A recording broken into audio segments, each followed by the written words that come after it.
Bonjour les amis, bienvenue dans cette nouvelle vidéo et aujourd'hui on arrive au 7e jour de ma quatorzaine. Enfin non, c'est demain plutôt mon 7e jour, donc on est bientôt à la moitié du temps que je suis enfermé dans cette petite chambre. Le plus le temps passe, le plus j'ai envie de dire ça me semble normal, mais en même temps le plus j'ai envie de descendre dans la rue et faire des nouvelles choses. Je m'étais rendu compte dans la dernière vidéo que j'avais faite où j'arrivais à Singapour, j'avais pas vraiment expliqué déjà ce que je faisais à Singapour. Ensuite, pourquoi est-ce qu'il y avait toute cette quatorzaine? J'ai pas expliqué grand chose, du coup je me suis dit, voilà, pour ceux qui veulent en savoir plus, let's go, je vais répondre à 2-3 questions et je vais vous expliquer tout simplement ce que je fais à Singapour. Et on va pouvoir profiter en même temps de cette jolie vue. Il fait pas très beau, mais c'est comme ça. Bon alors, première question, qu'est-ce que je fais à Singapour? Je suis en 4e année d'école de commerce. C'est un peu bizarre parce que c'est l'équivalent d'une licence, donc ce que je fais c'est un bachelor. Je fais ça à l'EDEC, donc c'est une école de commerce assez connue, assez réputée. Une licence, vous allez me dire, c'est en 3 ans normalement, pourquoi est-ce que là c'est en 4 ans? En fait c'est parce que j'ai 2 fois 6 mois de stage entre eux, donc à la fin de ma 3e année et aussi à la fin, techniquement de ma 4e année, mais c'est ma 3e année, et donc ça rajoute 1 an au programme. C'est pas mal parce que ça me laisse le temps de faire un stage et tout ça, 2 stages de 6 mois, ce qui donne de l'expérience professionnelle. Et on sait de plus en plus que tout le monde maintenant a fait des études supérieures, entre guillemets, ou en tout cas une majorité des gens, c'est vraiment l'expérience professionnelle qui va être bénéfique. Donc voilà, je sais pas s'il y en a qui veulent aller en école de commerce et tout ça, mais voilà. Ce qui vous différenciera des autres, c'est vos stages. Et moins votre diplôme. Donc je viens à Singapour pour faire un échange qui va durer 1 an.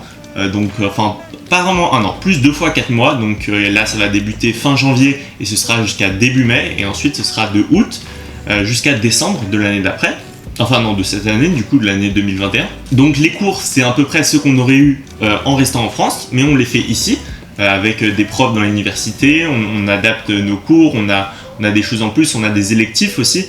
Donc c'est-à-dire c'est des cours en plus qu'on choisit nous-mêmes, qui ne sont pas dans le programme. Donc deuxième question, c'est pourquoi est-ce que je fais une quatorzaine? Pourquoi est-ce que je dois venir ici et rester 14 jours dans un hôtel? En fait, c'est donc depuis le début de la pandémie, Singapour, ils ont eu au début pas mal de cas, ils ont réussi à gérer le problème assez rapidement, avec des mesures très strictes. Et donc pour pouvoir faire en sorte que d'autres personnes viennent dans leur pays sans fermer leurs frontières, ils ont mis en place ce système de quatorzaine où si tu viens dans leur pays, tu es obligé de payer à tes frais 14 jours dans un hôtel, sachant que tu ne choisis pas l'hôtel et tous les hôtels ont le même prix entre guillemets. Donc c'est vraiment une sorte de loterie. Pareil pour les plats, tu peux pas choisir ce que tu manges. Moi j'ai eu la chance d'être dans un hôtel 4 étoiles, donc c'est un bon hôtel. Donc je suis super content d'être tombé ici entre guillemets.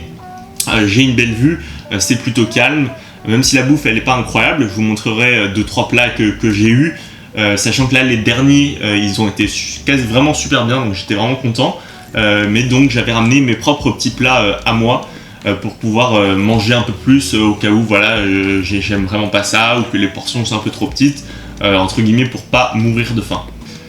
Et donc maintenant la question c'est qu'est-ce que ça fait de rester pour l'instant 6 jours ou 7 jours enfermé dans une chambre, comment est-ce que c'est?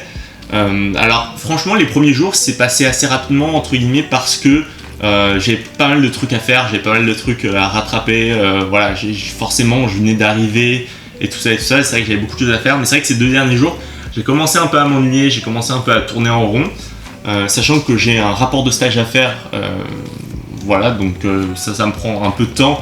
Mais c'est vrai que c'est un peu dur de se motiver des fois, c'est bizarre parce que le plus on a de temps et des fois le plus on est motivé à rien faire.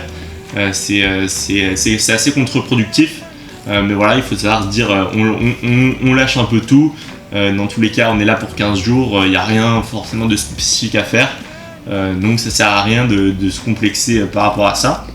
Après aussi si tu as une situation aussi où on sort de quasiment 1 an de confinement en France à part cet été, donc on était déjà sur une période où on était assez enfermé, là on continue à être enfermé, donc c'est vrai qu'au fur et à mesure ça commence un peu à peser sur le moral, ça commence à dire bon c'est quand qu'on va reprendre la vie normale, et c'est pour ça aussi que je suis vachement content d'être à Singapour parce que quand je serai sorti de là, il y a quasiment 0 cas, donc à part porter son masque partout quand tu sors, et techniquement tu peux faire tout et aller partout, il n'y a aucun souci, tu peux aller à la piscine, tu peux aller au restaurant, donc ça c'est vraiment top pour le coup. de pouvoir voilà, enfin un peu revivre et aller peut-être, je sais pas, au cinéma ou des choses comme ça. Aussi, ce qui est un peu bizarre, c'est qu'il n'y a plus d'interaction humaine, entre guillemets. Je n'ai pas vu une seule personne depuis 6 jours, à part les gens dans la rue, mais j'ai parlé à personne, à part par message ou à part par vidéo ou quoi que ce soit. Donc c'est vraiment cette interaction humaine qui me manque un peu. Voilà, le fait de ne pas pouvoir marcher, parce que moi j'ai l'habitude de marcher pas mal, même pendant le confinement, on sortait toujours pour faire 5000, 10 000 pas par jour. Là, bon, j'essaye de faire 2-3 000 pas dans ma chambre. C'est-à-dire quand je suis au téléphone, je marche, quand je regarde un truc sur la télé, je marche. Voilà, mais c'est vite, on tourne en rond et tout ça. Donc c'est vrai que ça rend la chose un peu plus difficile.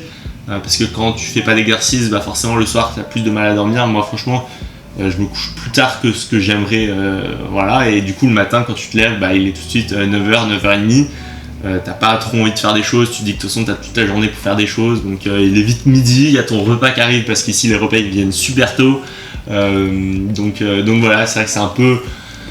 Voilà, comme j'ai dit au début, il faut savoir se lâcher, il faut savoir se dire bon c'est pas grave Antoine, dans tous les cas, même si tu fous rien et tout ça, c'est pas un souci, de toute façon t'as 15 jours, t'as rien à faire forcément. Une seule chose que j'ai à faire, et je suis en train de travailler activement dessus, j'ai presque un truc, et je suis plutôt content de ce que je vais avoir, c'est mon logement.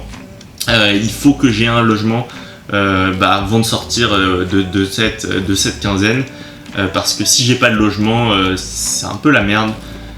Parce que je vais devoir aller dans un hôtel où je sais pas trop où. Donc voilà, je suis en train de travailler là-dessus. C'est vrai que beaucoup de mes potes ou quoi ont déjà un logement, moi pas. Donc voilà, c'est un peu chaud, mais ça va le faire. Sinon, vous, j'espère que ça va bien, j'espère que l'année débute bien. Moi, j'espère qu'on va se faire vacciner pour que tout le monde puisse, que ce soit en France, mais aussi partout dans le monde. J'espère que tout le monde va pouvoir reprendre ses activités normalement. Et puis n'hésitez pas à mettre un petit commentaire si vous avez des questions par rapport à cette vidéo.